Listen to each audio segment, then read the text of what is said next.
गूंजे कहीं पर शंख, कहीं पर अजान है।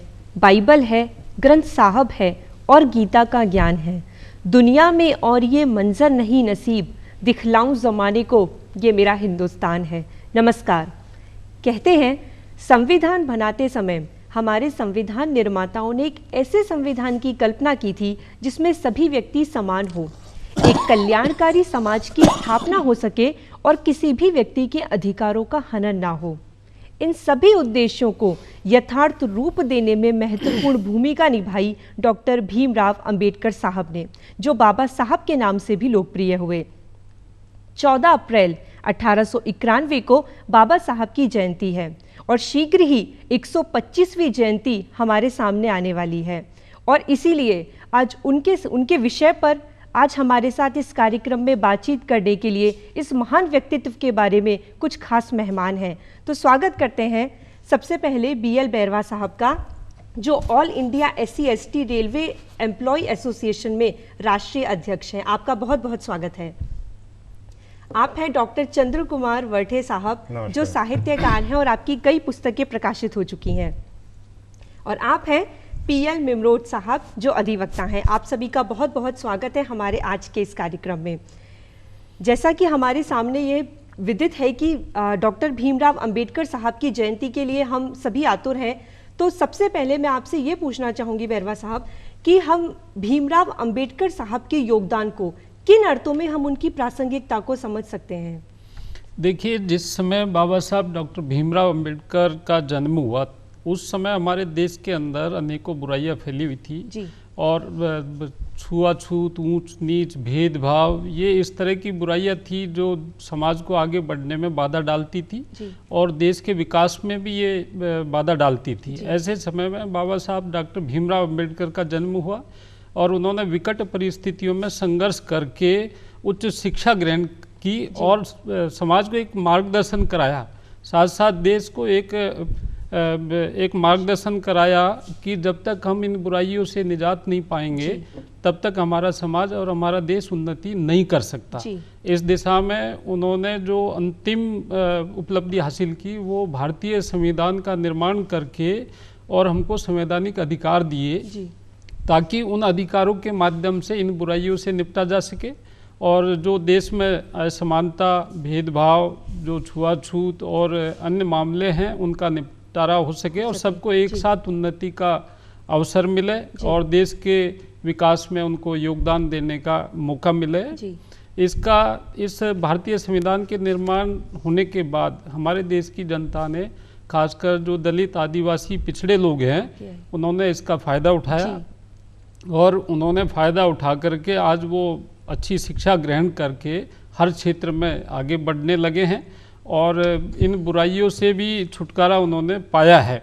लेकिन आज भी बहुत कुछ ऐसे क्षेत्र हैं जिनमें काफ़ी कुछ करना बाकी है। हम बाबा साहब डॉक्टर भीमराव अंबेडकर ने जब संविधान पेश किया उस समय ये कहा था कि संविधान कितना ही अच्छा हो, लेकिन यदि इसके क्रियान्वयन करने वाले लोग हैं वो अच्छे नहीं होंगे या उनकी मंशा साफ नहीं होगी तो ये निरर्थक साबित होगा। और उन्होंने ये भी कहा था कि ये संविधान मजबूत है, सुदृढ़ है, लचीला है, लेकिन जब हमारे देश पर कोई ऐसे युद्ध जैसी इस तरह की स्थितियां पैदा हो उस समय ये हमें बहुत मजबूती प्रदान करेगा और एकजुट रखने का काम करेगा। और ये हमने देखा है कि पिछले 65 सालों के अंदर जब जब ऐसे अवसर आए हैं हमारे देश में भारतीय संविधान एक मजबूत संविधान के रूप में उभर करके आया है और जो दूसरे देश के संविधान हैं दूसरे देश हैं वो भी भारत के संविधान का उदाहरण देते हैं और ये सबक लेते हैं कि कैसे एक देश में भिन्न भिन्न जातियाँ, भिन्न भिन्न धर्म के लोग, भिन्न भिन्न तरह की भौगोलिक स्थिति और ऐसे माहौल में रह करके हम कैसे एकजुट सबको रख पा रहे हैं और देश का विकास कर रहे हैं। तो मैं ये कह सकता हूँ कि बाबा साहब डॉक्टर भीमराव अंबेडकर का योगदान जितना अनुसूचित जाति जनजाति समाज के लिए है उतना भारत के हर समाज के लिए है। उनको दलितों का मसीहा ही नहीं बल्कि पूरे देश का मसीहा माना जाता है और विश्व रत्न के नाम से भी उनको जाना गया है। जी बिल्कुल। ऐसे जो मौके होते हैं कोई जयंती समारोह के या दिवस मनाने के, उस समय ये प्रश्न स्वाभाविक रूप से उठता है कि हम जिस मसीहा का जयंती समारोह मना रहे हैं और जिसके नाम से हम दिवस मना रहे हैं जी, उस पर हमने आज तक क्या काम किया, बिल्कुल बिल्कुल ठीक कहा आपने। और आगे हमको क्या करना चाहिए और क्या कमियां हमारे अंदर रह गई हैं। जी, तो मैं समझता हूं कि ये जो इस मौका है, इस मौके पर हमको पूरे देश के नागरिक हैं उनको ये आत्मचिंतन करना पड़ेगा कि बाबा साहब डॉक्टर भीमराव अंबेडकर ने जो हमें मार्गदर्शन कराया, संविधान जो हमें दिया, उसका हमने कितना फ़ायदा उठाया, कितना पालन किया, और कौन से ऐसे क्षेत्र में हैं जिनमें अभी भी बहुत कुछ किया जाना बाकी शेष है। बिल्कुल ठीक है बैरवा साहब आपने। भीमरोड साहब, मैं आपसे पूछना चाहूँगी कि आप अधिवक्ता हैं, हमारे संविधान की अगर मैं बात करूँ तो उसमें हमारे नागरिकों के लिए मूल अधिकारों का प्रावधान है, जो अगर किसी भी व्यक्ति के अधिकारों का उल्लंघन होता है तो वो न्यायालय में दस्तक दे सकता है। लेकिन हमारे संविधान में नीति निदेशक तत्वों को भी स्थान दिया गया है, जो मैंडेटरी नहीं है, आवश्यक नहीं है, लेकिन जो अंबेडकर साहब कहते थे कि एक कल्याणकारी समाज की स्थापना के लिए वो बहुत ज़रूरी है। तो इस पर आप हमें कुछ बताएं कि क्या नीति निदेशक तत्वों का जितना क्रियान्वयन, जितना लागू किया जाना आवश्यकता था, क्या उतनी स्थिति आज वाकई में है? जो आपने प्रश्न किया उसकी थोड़ी मैं पृष्ठभूमि बताना चाहूँगा। बिल्कुल। कि ये जब संविधान बना जी, और संविधान बनाने के पीछे जो प्रक्रिया थी संविधान सभा, तो वो संविधान सभा में बाबा साहब को बहुत कठिनाइयाँ उठानी पड़ी। जी, इसलिए उठानी पड़ी कि देश की लड़ाई, आज़ादी की लड़ाई चरम सीमा पे थी। जी, अंग्रेज चाहते थे कि इनको आज़ादी दी जाए। ब्रिटिश जो मिशन है उसने ये तय किया कि हिंदुस्तानियों को आज़ादी देनी चाहिए और उसके लिए उन्होंने जो है 9 दिसंबर 46 को संविधान सभा बनाई। और संविधान सभा के गठन के बारे में थोड़ा हमको देखना पड़ेगा, जानना पड़ेगा। संविधान सभा में कुल 200 और 389 मेंबर थे।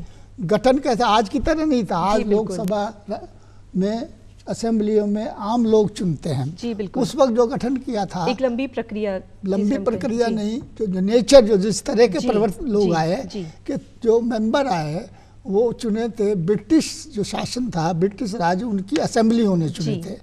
और 89 मेंबर देसी रियासतें भी थी, उन्होंने चुने थे। टोटल तो वो आए, जो मेंबर चुन के आए, उनकी पृष्ठभूमि, उनमें से ज़्यादातर जो ऐसे थे पब्लिक पर्सन नहीं थे।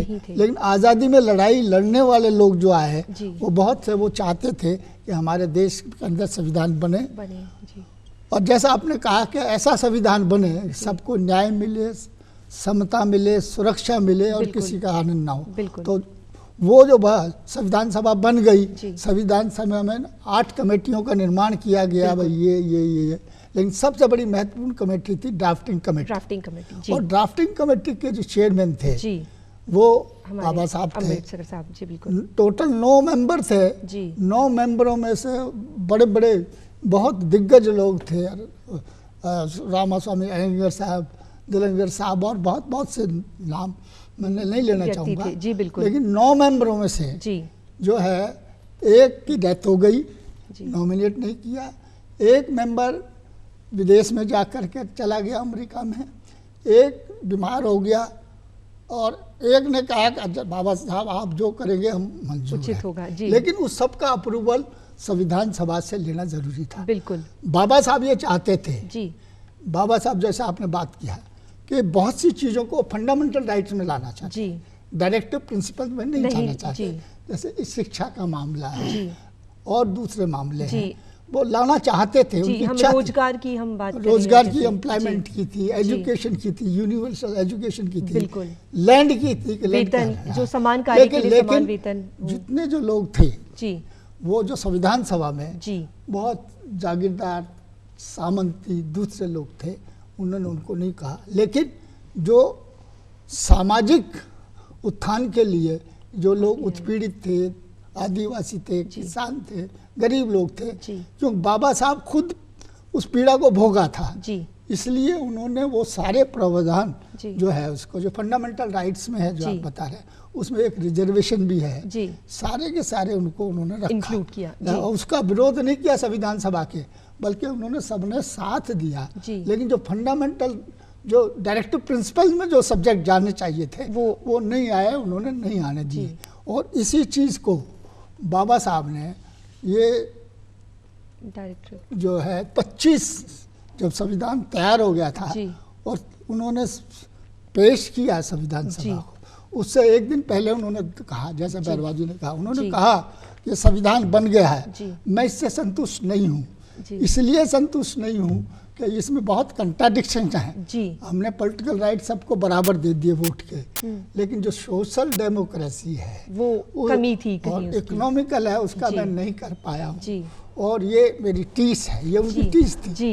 और उन्होंने 3 बातें भी कही उस वक्त, चेतावनी दी। ये संविधान बहुत अच्छा है, सारे है, लेकिन कुछ लोग इसमें जो हमने बहुत ज़्यादा डेमोक्रेसी राइट्स दी हैं, इनका दुरुपयोग होगा और दुरुपयोग हो करके जो अच्छे लोग पीछे हो जाएंगे और दूसरे लोग इस पर हावी हो जाएंगे, जो आज हम देख रहे हैं। दूसरा उन्होंने ये भी कहा, चेतावनी दी कि ये जो कंट्राडिक्शन है, एक तरफ बहुत गरीब है, एक तरफ बहुत अमीर है, जो कंसंट्रेशन ऑफ पावर जो है, दौलत है, इसका अगर संविधान में रखा, उन्होंने रखा है प्रावधान रखा है, कोई एक ही आदमी संचित न करे, एक कंपनी संचित न करे, संसाधनों का बंटवारा हो, ये होना चाहिए। अगर ये नहीं हुआ, पावर्स हमारा जो है वो, उन्होंने ये कहा कि अगर ये नहीं हुआ तो यही लोग इस देश को तहस नहस कर देंगे, सिस्टम को बदल। और आज मैं बताऊं आपको, ये उनकी बाबा साहब की ये बात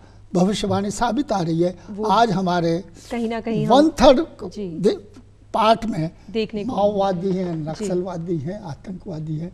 उन्होंने हमारे कॉन्स्टिट्यूशन के सिस्टम को फेल कर दिया। बाबा साहब की ये भविष्यवाणी। जी बिल्कुल, तो, आपने तो मैं ये समझता हूँ कि उनकी मजबूरी थी, वो चाहते हुए भी, लेकिन जो कुछ कदम उन्हें उठाने जितना हुआ उन्होंने बहुत अपनी सीमा में अकेले ने किया। जी बिल्कुल बिल्कुल मिमरोड साहब, आपने बिल्कुल ठीक कहा कि वो जितना कर सकते थे, जितना क्रियान्वयन उन्होंने किया, अपनी क्षमता से अधिक उन्होंने हर भारतवासी के लिए एक प्रयास किया, एक सुझाव दिया, एक दस्तावेज हमें लाकर दिया, जिसकी बदौलत है कि आज हम खुलकर बोल पाते हैं, कुछ कह पाते हैं, या हम उसके अनुसरण करते करते अपना जीवन निकाल रहे हैं।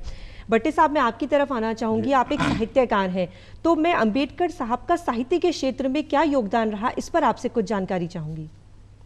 जैसे अभी दोनों वक्ताओं ने उनके समय की बातें की कि वो उस समय में पैदा हुए थे, उस समय में पैदा हुए। बिल्कुल, मैं इन तमाम बातों का पृष्ठपोषण नहीं करना चाहता क्योंकि मैं भी उस आज़ादी के बाद ही पैदा हुआ हूँ। जी बिल्कुल। तो उसके पहले की स्थितियों से मैं जानकार नहीं हूँ, ऐसा नहीं है, मैं जानता हूँ क्योंकि मैंने भी पढ़ा है, भोगता है। परंतु प्रत्येक व्यक्ति अपने समय में अपने समय का युग बोध लेकर पैदा होता है। बिल्कुल। हुआ ये कि डॉक्टर बाबा साहब अम्बेडकर ने जिस समय संविधान बनाया, सबको शिक्षित करने का प्रयास किया, महाराष्ट्र में जिनको हम वो कहते हैं मंदिर प्रवेश, जी बिल्कुल, जैसे नासिक का काला राम मंदिर है, बिल्कुल नासिक में, महाड़ का तालाब है, बिल्कुल, चौधर पानी का तालाब जिसको कहते हैं, उसको ये आंदोलन किए। उसी दौरान शिक्षा के क्षेत्र में बहुत बड़ा उन्होंने ये कदम उठाया। जो नई पीढ़ी थी वो शिक्षित हुई। शिक्षित होने के पश्चात हुआ ये कि सबसे पहले उन्होंने डॉक्टर बाबा साहब अम्बेडकर के जो तत्व है उन्हें ग्रहण किया कि वो चाहते क्या है। बिल्कुल। संगठित हो, संघर्ष करो, शिक्षित बनो। बिल्कुल। तो उन्होंने इन मुद्दों पर विशेष ध्यान दिया। परिणाम ये हुआ कि दलित साहित्य जैसा एक आंदोलन महाराष्ट्र में प्रारंभ हुआ। क्योंकि वो तमाम उस युग के, नए युग के पढ़ी लिखी समाज युवा वर्ग था जो उनके आधार वो लेकर आए थे।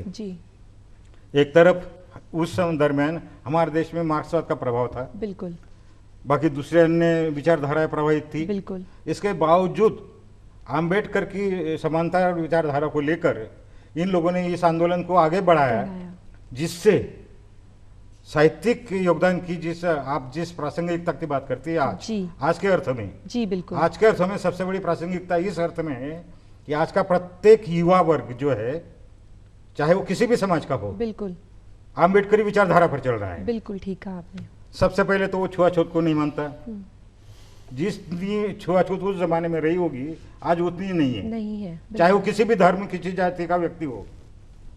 ब्राह्मण समाज का लड़का किसी अन्य जाति की लड़की से विवाह करता है, बिल्कुल वो भेदभाव नहीं रहा। बिल्कुल शिक्षा के क्षेत्र में समानता आने शुरू हो गई। बिल्कुल। दूसरी, अंधविश्वास का तोड़ आरंभ हुआ, क्योंकि सबसे बड़ा प्रहार आम्बेडकर ने किया था कि उन्होंने जैसे कहा था कि मैं हिंदू धर्म में पैदा हुआ हूँ, लेकिन मैं हिंदू नहीं मरूंगा। इसका अर्थ ही ये था कि मैं इन चीजों को नहीं मानता। बिल्कुल आपने ठीक कहा। क्योंकि मैं हिंदू देवी देवता को नहीं मानता। इसका अर्थ क्या हुआ? किसी ने पूछा कि आप देवी देवता को क्यों नहीं मानते? जी। बोले क्यों मानूं, वो मुझसे बड़े हैं।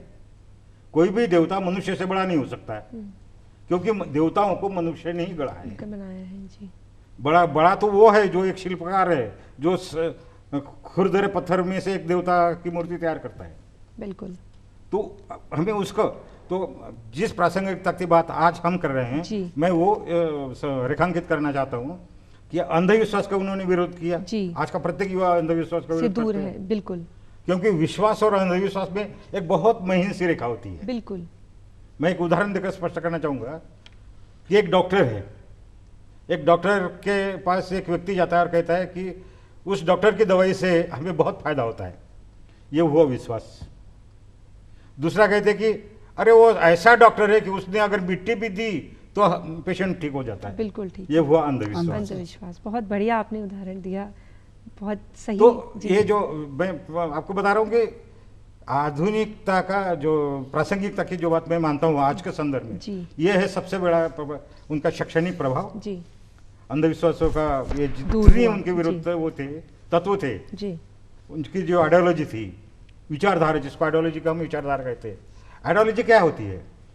विचारधारा क्या होती है? मानसिक विचारधारा आदमी की। दरअसल विचारधारा वो नहीं होती जो आप माथे पर तिलक लगाकर सबको दिखाते फिरते या झंडा लेकर चलते हैं। जी। विचारधारा या आइडियोलॉजी वो चीज होती है जो आपके नसों में लहू की तरह बहती है। बिल्कुल।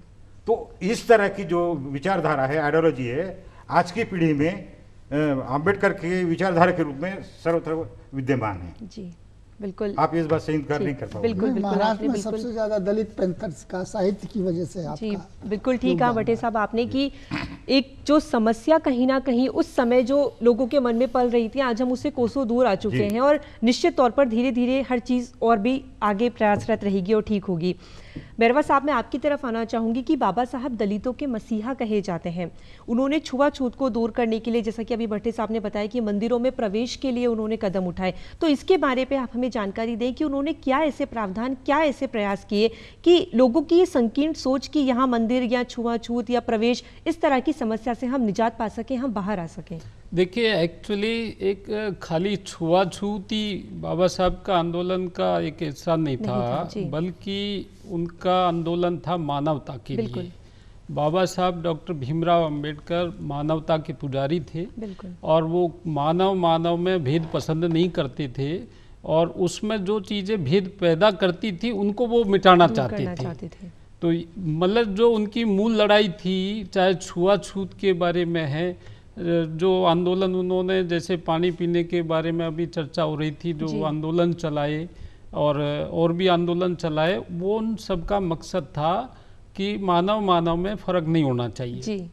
इसको लेकर के और उन्होंने आंदोलन करके एक संदेश समाज में दिया कि हम सब मानव हैं और हम सबको जीने का अधिकार है और हम मानव जैसा ही व्यवहार हमको आपस में करना चाहिए।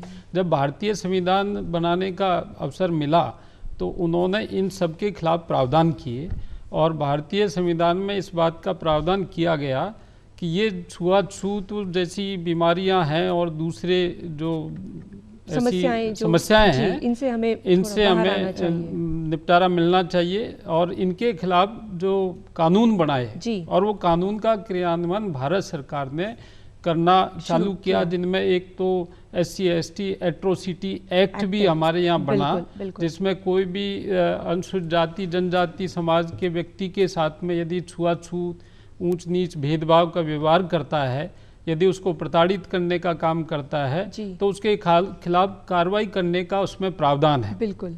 लेकिन जब हम देखते हैं कि जो एट्रोसिटी एक्ट है इसका जब इम्प्लीमेंटेशन होता है तो वास्तव में जो इसका इम्प्लीमेंटेशन होकर के न्याय मिलना चाहिए वो न्याय नहीं मिलता, वैसी स्थिति नहीं देखने न्याय नहीं मिल पाता है। वास्तविक जो प्रताड़ित आदमी है उसको न्याय नहीं मिलता है, बल्कि जो जब इसमें कुछ तोड़ मरोड़ करके एट्रोसिटी में और जब आदमी जाता है तो उसको न्याय मिल जाता है। और इसीलिए इस एट्रोसिटी एक्ट को बदनाम भी किया जाता है कि एट्रोसिटी एक्ट का दुरुपयोग हो रहा है, जबकि ये दुरुपयोग नहीं है। तो हमको ये समझना चाहिए कानून अपना काम करता है, लेकिन समाज को खुद को ये स्वीकार करना चाहिए कि हम सब एक हैं। और एक बात जो डॉक्टर साहब ने कही वो बहुत बड़ी बात है कि बाबा साहब डॉक्टर भीमराव अंबेडकर ने जो शिक्षा के क्षेत्र में जो काम किया और जो नारा दिया, शिक्षित बनो, संगठित रहो, संघर्ष करो, बिल्कुल, और उनका खुद का जो उपलब्धि है वो शिक्षा पर ही बेस है। वो देश में और विदेश में उच्च शिक्षा ग्रहण उन्होंने करके और फिर ये मुकाम उन्होंने पाया। यदि वो शिक्षा ग्रहण नहीं करते तो ये मुकाम नहीं पाते, और शिक्षा ग्रहण करने के कारण ही संविधान का निर्माण किया। और मेरा ऐसा मानना है कि जब आदमी शिक्षा ग्रहण कर लेता है, शिक्षित हो जाता है, उसकी बुद्धि का विकास हो जाता है तो उसके मन मस्तिष्क से विकार निकल जाते हैं। बिल्कुल। और यही कारण है कि जो आज के युवा हैं वो इन चीज़ों से दूर रहते हैं। जब तक कि कोई ऐसी समस्या पैदा नहीं हो उनके मन में इस तरह के भाव नहीं आते हैं। तो बाबा साहब डॉक्टर भीमराव अंबेडकर का इसमें एक बहुत बड़ा योगदान है कि हम सब एक मानव समाज के रूप में जी रहे हैं। आवश्यकता इस बात की है कि इनको और ज़्यादा लोगों में प्रचारित करना चाहिए, और ताकि युवा वर्ग है, युवा वर्ग का व्यवस्था परिवर्तन में, समाज के परिवर्तन में एक बहुत बड़ा अहम रोल होता है। बिल्कुल। तो उसको इससे आंदोलन से हमको जोड़ना चाहिए ताकि बाबा साहब डॉक्टर भीमराव अंबेडकर ने जो हमें मार्गदर्शन कराया हम उसका अनुसरण हम लोग कर। जी हाँ, बिल्कुल ठीक कहा बैरवा साहब ने कि कानून, विधि, व्यवस्था, योजनाएं, परियोजनाएं, यहाँ तक कि संविधान अपनी जगह है, लेकिन एक पहल हमें भी करनी होगी, तभी हम इसका क्रियान्वयन उस रूप में कर पाएंगे जैसा हमारे संविधान निर्माताओं ने अपनी स्वप्न में सोचा होगा। बिल्कुल आपने ठीक कहा। मैं आपसे पूछना चाहूंगी मिमरोड साहब कि अंबेडकर साहब एक अर्थशास्त्र की जब डॉक्टरेट की उपाधि कर आए थे भारत में, तब उन्होंने हमारी सरकार को बार बार ये सुझाव दिया कि अपनी खाद्य सुरक्षा पर बल दें, हम हमारे कृषि क्षेत्र को विस्तारित करें, हम हमारा जो औद्योगिकीकरण है उस पर हम विकास के बारे में सोचें। तो हम आज के परिप्रेक्ष्य में, आज की स्थिति को देखकर आप हमें ये बताएं कि क्या जो उन्होंने कल्पना की थी या जिस तरह की वो उनकी इच्छा थी, क्या हम उसको, उस स्वरूप को साकार कर पाए हैं? बाबा साहब जैसा आपने कहा मूलतः अर्थशास्त्री थे और वो चाहते थे कि भारत के अंदर प्रगति हो। बिल्कुल। 1946 में उनको कैबिनेट में लिया गया जी। वो वाइसराय काउंसिल के मेंबर बने, उनको लेबर पोर्टफोलियो दिया गया जी। और लेबर पोर्टफोलियो में उन्होंने जो आज के कानून है आपके लेबर के सारे वर्कमैन कंपनसेशन एक्ट है, ट्रेड यूनियन एक्ट है, सब मेरा समझता हूँ उसमें उनका बहुत बड़ा योगदान रहा। लेकिन जैसा आपने कहा कि वो दूसरे क्षेत्रों में भी करना चाहते थे, लेकिन जैसा कि मैंने आपको बताया कि उस वक्त जब वो मेंबर थे उस वक्त ब्रिटिश गवर्नमेंट का उसमें हाथ था जी। और ब्रिटिश गवर्नमेंट इतनी उसमें रुचि नहीं ले रही थी कि भारत का विकास, वो तो जा रहे थे अपने यहाँ से बोरिया बिस्तर बांध करके, और उनका तो काम था किसी तरह ये इनमें एकता न हो, देश के विकास के लिए उनका कोई नहीं था। बिल्कुल। लेकिन जब उनको इंटरिम गवर्नमेंट बनी और इंटरिम गवर्नमेंट में भी उनको लॉ मिनिस्टर बनाया जी। और लॉ मिनिस्टर होते हुए उन्होंने बहुत से प्रोग्रेसिव चीज़ों को कहा, और उन्होंने सबसे पहले महिलाओं को पूरा स्थान नहीं था तो हिंदू कोड बिल को वो लाए जी। और हिंदू कोड बिल लाने से जितने भी जो पोंगापंथी लोग थे, सनातन धर्मी थे, कट्टर हिंदूवादी थे, उन्होंने विरोध किया। डॉक्टर राजेंद्र प्रसाद जो राष्ट्रपति होते हुए उन्होंने भी विरोध किया और उनको इस्तीफा देना पड़ा। जैसे मैंने कहा कि उनके पास एक तो ये पोर्टफोलियो नहीं थे, ज़्यादातर उन्होंने जो काम किया सरकार में रह करके ब्रिटिश सरकार के वो नुमाइंदे के रूप में काम किया जी। और इंटरिम गवर्नमेंट में भी जी। वो जब तक देश आज़ाद नहीं हुआ तब तक भी वो रहे, और उसके बाद में वो इंटरिम में उनको दिया ला का पोर्टफोलियो। तो वो चाहते हुए भी वो चाहते थे कि भाई हमारी अर्थव्यवस्था ठीक हो और कृषि प्रधान देश था जी, कृषि प्रधान।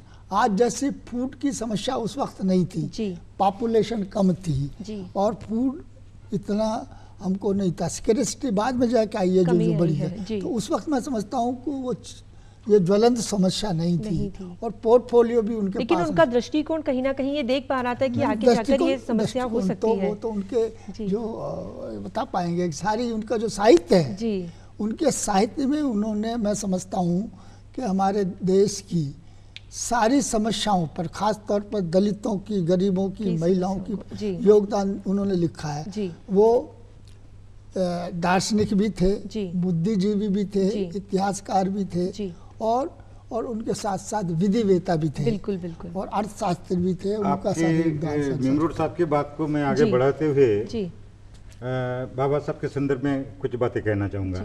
आपने प्रश्न किया उनके आर्थिक विचारों के, जी बिल्कुल। महाराष्ट्र में जिन दिनों बाबा साहब का अवतरण हुआ जी, उन दिनों क्या हुआ करता था कि प्रत्येक गांव में एक वतनदारी नामक प्रथा विद्यमान थी जी। वतनदारी उसे कहते हैं जो गांव है उसकी परिसीमा के अंदर रहने वाला दलित समाज का व्यक्ति जी, उसमें रहने वाले तमाम लोगों का गुलाम रहेगा जी। उस गांव का जो पाटिल होगा या सरपंच होगा या अन्य कोई व्यक्ति होगा, बड़ा ठाकुर होगा जी, उसके आदेशानुसार वो कार्य करेगा जी। और ये पूरे वतनदारी की जो पीड़ा थी जी, ये उस गांव को भुगतनी पड़ती थी, उस दलित समाज को जी। एक और बात, क्योंकि इन दलितों को गांव के बाहर रखा जाता था जी, भरपेट भोजन नहीं। अगर गांव में कोई जानवर मरा तो उस जानवर को उठाकर उनको गांव के बाहर फेंकना पड़ता था जी। परिणाम स्वरूप भूखे पेट मतलब मरने के बजाय इन लोगों ने उस मरे हुए जानवरों का मांस खाना आरंभ किया। सबसे पहला उनका जो मुखपत्र था बाबा साहब का मुखनायक जी, ये बड़ौदा के शाहू महाराज के आर्थिक सहायता के साथ उन्होंने आरंभ किया था जी। तो उसमें उन्होंने लिखा, एक अंक में नहीं 2 अंकों में लिखा इन्होंने कि वतनदारी क्या है। ये वतनदारी उस आर्थिक पीड़ा का जो जहां पर डॉक्टर आपने किया ना कि उन्होंने अर्थशास्त्र पर पीएचडी की जी। अर्थशास्त्र पे पीएचडी करना इतना कोई आसान काम नहीं है बिल्कुल। उस व्यक्ति के लिए जो ऐसी पीड़ा से पैदा हुआ हो जी, बिल्कुल, जिस वतनदारी की गुलामी से पैदा होने वाले व्यक्ति को अर्थशास्त्र में पीएचडी करना आसान नहीं है बिल्कुल। क्योंकि जैसा कि बैरवा साहब ने भी कहा था कि उस समय सारे लोग अम्बेडकर ने छुआछूत का इसका उसका विरोध किया जी। वटी साहब मैं साथ में आपसे आपके बीच में और पूछना चाहूंगी कि आपने पीड़ा की बात कही, उस समय अंबेडकर साहब ने बाल विवाह और महिलाओं के खिलाफ दुर्व्यवहार पर भी आवाज उठाई, तो उसके बारे में भी आप हमें बताएं कि किस प्रयास से मुद्दे पर आता हूं। जी बिल्कुल। जो छुआछूत का विरोध करने के लिए केवल बाबा साहब ही पैदा नहीं हुए बिल्कुल, उसके पहले समाज सुधारक अन्य थे, संत कवि थे जी, लोक कवि थे जी, और उनके समांतर गांधी जी वगैरह बहुत सारे नेता थे जी। तो फिर भी क्यों हम बाबा साहब को इतना विशेष मानते हैं या उनको महत्व देना चाहते हैं? इसका कारण सिर्फ इतना है कि जो जिस मूल पीड़ा से वो मुक्त हुए, उबर कर आए थे, जो उन्होंने भोगा बिल्कुल, उसके लिए उन्होंने हमेशा ये कहा जितना अत्याचार करना गुनाह है जी, उतना ही अत्याचार सहना भी गुनाह है बिल्कुल बिल्कुल। बलि तो केवल है देश के वीरों, तुम शेर बनो, बलि तो कर भेड़ों की दी जाती है बिल्कुल। इसलिए उन्होंने युवा पीढ़ी के लिए, जैसा कि आपने प्रश्न किया महिलाओं के लिए, बाल विवाह के लिए, आज हमारे राजस्थान में देखें यहाँ बाल विवाह की प्रथा आज भी विद्यमान है, कहीं ना कहीं विद्यमान, कहीं ना कहीं, केवल राजस्थान ही नहीं जी, कहीं ना जी बिल्कुल। परिणाम देखिए छोटे क्षेत्रों में कहीं ना कहीं हम ये सब अगर ये उस समय आरंभ होती जी, मतलब ये कानून लागू हो गया होता तो आज हमारे देश की स्थिति कई गुना भिन्न हो गई होती बिल्कुल। क्योंकि बाल विवाह उस समय एक समस्या थी जी, शारदा एक्ट उसी का विरोध करता था जी। रही स्त्रियों की बात है, सबसे बड़ी दलित कौन है? दलितों में भी दलित स्त्री है, स्त्री है, बिल्कुल ठीक। स्त्रियां फिर केवल दलित समाज की स्त्री नहीं, सभी समाजों की स्त्रियां हैं वो दलित हैं जी, ऐसा उनका मानना था। जी। क्योंकि देखिए उनको अधिकार कितने हैं, दिन भर घर में काम करने वाली एक जो स्त्री है वो अगर सवेरे से लेकर शाम तक अगर उसके पैसे का वो करे जी, तो उसकी मजदूरी कितनी बनती है? बिल्कुल। क्या कभी हमने एक पैसा भी उसे दिया है? जी बिल्कुल। तो ये आर्थिक दृष्टि से अगर देखा जाए तो जब तक हम उन स्त्रियों को आर्थिक रूप से कहीं ना कहीं व्यक्ति की संकीर्ण सोच, इससे हमें बाहर आना पड़ेगा। तो जी जी जी बिल्कुल सही कह रही हैं। तो क्योंकि उस समय तो ये पराकाष्ठा पर था, लेकिन आज की स्थिति की अगर मैं आपसे बात करूं तो इसके बारे में भी बताएं वटे साहब कि क्या लोग अपनी संकीर्ण सोच से बाहर आ पाए, क्योंकि कहीं ना कहीं आज भी बेटा बेटी में असमानता, बेटी बचाओ आंदोलन की ज़रूरत है। तो आज की स्थिति में कितना परिवर्तन आया है या क्या कुछ और करने की हमें आवश्यकता है ताकि हम बाबा साहब के इस मुहिम को और आगे बढ़ाकर उसको सफल कर सकें? जी बहुत परिवर्तन बहुत आया है जी। एक समय था जी, क्योंकि एक ही जाति में कई जातियां होती थी। अब दलितों में ही देखिए जी, एक दलित है, उसकी कई अन्य विभाजित जातियां हैं, बिल्कुल, उसमें भी एक जाति है जी, और अगर एक दलित एक विशिष्ट एक वैसा भी एक जाति है, मान लीजिए फर मैं वरठे जी, उदाहरण के तौर पर बताऊं जी। तो उसमें भी 12.5 जातियां थी, जी, मैं नाम नहीं जानता। जी। तो ये कौन सी थी? इनमें क्या है कि बातचीत करते थे, पानी पीते थे, आपसी संबंध आप या तो रोटी नहीं खाते थे आपस में या बेटी व्यवहार नहीं होता था। बिल्कुल आज ये भेद मिट चुका है। मिट चुका है। आज आप देखेंगे कि एक होटल में जाकर बहुत सभी लोग एक साथ बैठकर चाय पीते हैं, खाना खाते हैं। जी। वहाँ ये नहीं पूछा जाता कि आप किस जाति के हैं, जी। किस धर्म के हैं। बिल्कुल, आपने जो प्रश्न किया कि आज के जो स्थिति में परिवर्तन, बेटा बेटी में जी, आज अधिकांश बेटियां जी। पढ़ रही है। जी, ये उस क्रांति का विरोधी स्वर है जी। जो वो स्वयं उन्होंने शिक्षित होकर समाज का सम्मुख रखा था। बिल्कुल ठीक कहा आपने। कहीं ना कहीं मैं थोड़ा सा जोड़ना चाहूंगा महिलाओं के लिए जी, कि बाबा साहब पहले व्यक्ति थे जी, जिन्होंने एक संवैधानिक अधिकार दिया महिलाओं को, जी, महिलाओं को। उससे पहले नहीं था, मैं समझता हूँ सारे के सारा। और लेकिन आज बड़े दुख की बात है, आज जो महिला संगठन है बाबा साहब के योगदान को स्वीकार नहीं करती हैं सारे के सारा। ये एक उनकी संकीर्णता है, अरे वो दलितों के थे, कोई क्या था। तो जो ये तो एक दलितों के ही नहीं, उन्होंने पूरी मानवता के लिए किया है। तो जो हमारी जो सिविल सोसाइटी की अभी भी मानसिकता है, वो कहीं ना कहीं अभी भी बनी हुई है, उसको दूर करना बहुत जरूरी है। बैरवा साहब, मैं एक आरक्षण के सवाल पर आपसे आना चाहूंगी कि उस समय आवश्यकता थी कि पिछड़ी जातियों को आगे लाने के लिए हमें आरक्षण होना चाहिए, लेकिन आज के परिप्रेक्ष्य में जब हर व्यक्ति समान हो चुका है, अपने कैलिबर के ऊपर, अपनी क्षमता के ऊपर काम ले रहा है, सब कुछ कर रहा है, तो क्या आज भी आरक्षण की आवश्यकता है? इस पर हम आपसे जानना चाहते हैं कि आप हमें बताएं। देखिए, ये एक बहुत बड़ा सवाल है जी। और इस पर थोड़ा खुलासा होना भी ज़रूरी है कि पहले तो ये आरक्षण पर चर्चा से पहले इस बात पर जाना पड़ेगा कि ये आरक्षण की व्यवस्था आखिर की क्यों गई थी, जी, किन परिस्थितियों में ये आरक्षण की व्यवस्था की गई थी। सब लोगों को ये मालूम है कि जो अनुसूचित जाति, जनजाति, पिछड़ी जाति के लोग हैं, इनकी आर्थिक सामाजिक स्थिति कमज़ोर है और ये जो अन्य समाज हैं उनके बराबर उनकी स्थिति नहीं होने के कारण वो शिक्षा में पिछड़े हुए हैं और वो सरकारी जो सेवाएं हैं उनमें एंटर नहीं कर पाते थे। तो बाबा साहब डॉक्टर भीमराव अंबेडकर ने उनको एक अनुसूचित जाति जनजाति वर्ग को प्रतिनिधित्व मिले जी, इसीलिए सरकारी सेवाओं में और राजनीति में भी, जो लोकसभा और विधानसभा उनमें भी, इसके लिए आरक्षण का प्रावधान किया था जी। और जो भारतीय संविधान में प्रावधान इसका किया गया था, उसका मूल कारण ये था कि जब तक ये छुआछूत, भेदभाव, ऊंच नीच और असमानता ये खत्म नहीं होती है, ये आरक्षण जारी रहना चाहिए जी, बिल्कुल, बिल्कुल। और जिस दिन ये व्यवस्था खत्म हो जाएगी, ये जो छुआछूत, भेदभाव, ऊंच नीच, असमानता, सामाजिक आर्थिक असमानता, उस दिन मैं समझता हूँ आरक्षण की आवश्यकता ही नहीं पड़ेगी। बिल्कुल बिल्कुल ठीक कहा आपने कि मतलब हमें आरक्षण की आवश्यकता थी और अभी कुछ समय बदल चुका है, तो हमें उसके अनुसार ही कुछ आगे बढ़ना होगा।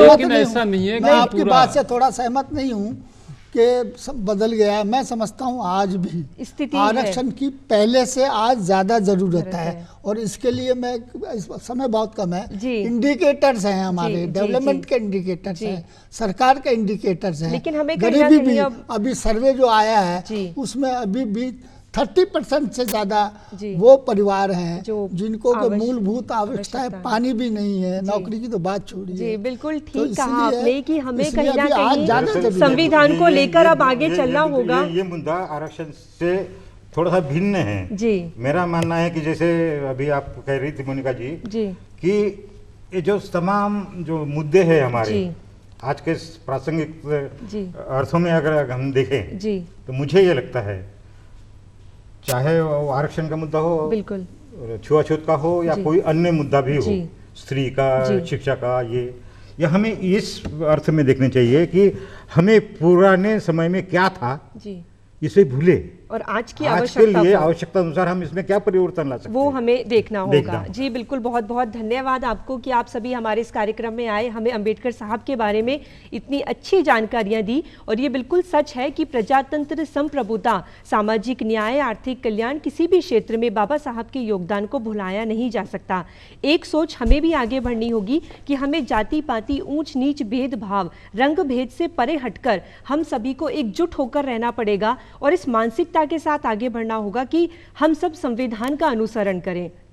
चलते चलते कुछ 4 पंक्तियों के साथ आज के इस कार्यक्रम को यहीं विराम देना चाहूंगी कि हिंदू हो तो हिंदू रहो, जय जय श्री राम कहो, मन की भावनाओं का सम्मान होना चाहिए, हो मुसलमान तो अजान गूंजे आसमान, वतन परस्ती का अभिमान होना चाहिए, सिख पंथी हो तो यदि गुरु ग्रंथ को प्रणाम, खोलती सी राष्ट्रभक्ति शान होनी चाहिए, और वतन की आन बान शान पे जो आँच हो तो दिल में सबसे पहले हिंदुस्तान होना चाहिए। तो हमें भी बाबा साहब के इन उद्देश्यों को, इस स्वप्न को, इस सोच को एक साकार रूप देने का पूरा प्रयास करना चाहिए। इसी के साथ आज के इस कार्यक्रम को यही विराम देते हैं। नमस्कार।